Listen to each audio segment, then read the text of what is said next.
యాదాద్రి భువనగిరి జిల్లా మహాదేవ్పూర్లో భూభారతి చట్టం మీద ప్రజలకు అవగాహన కల్పించేందుకు రెవెన్యూ సదస్సు నిర్వహించారు. ఈ సదస్సుకి ఎమ్మెల్యే కుంభం అనిల్ కుమార్ రెడ్డి హాజరయ్యారు.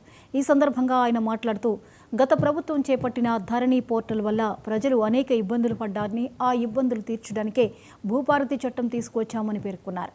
భూభారతిలో భూ సంబంధిత సమస్యలు 30 రోజుల్లో పరిష్కారం అవుతాయని ఎమ్మెల్యే అనిల్ చెప్పారు.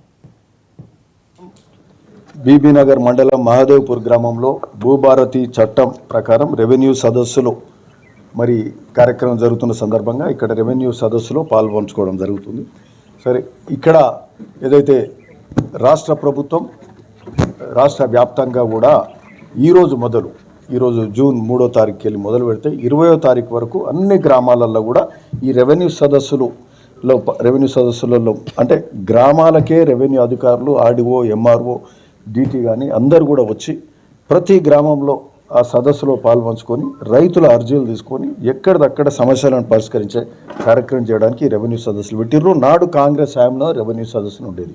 ఈరోజు మళ్ళా నాడు రాజశేఖర రెడ్డి ఉన్నప్పుడు నడిచినాయి. ఇప్పుడు మళ్ళీ రేవంత్ రెడ్డి గారి ఇందిరమ్మ పాలన, ప్రజాపాలన, రెవెన్యూ సదస్సులు ప్రజల వంతకే మరి అధికార యంత్రాంగం వచ్చి ఈ రెవెన్యూ సదస్సుల ద్వారా వాళ్ళ సమస్యలను పరిష్కరించే కార్యక్రమం చేస్తున్నారు.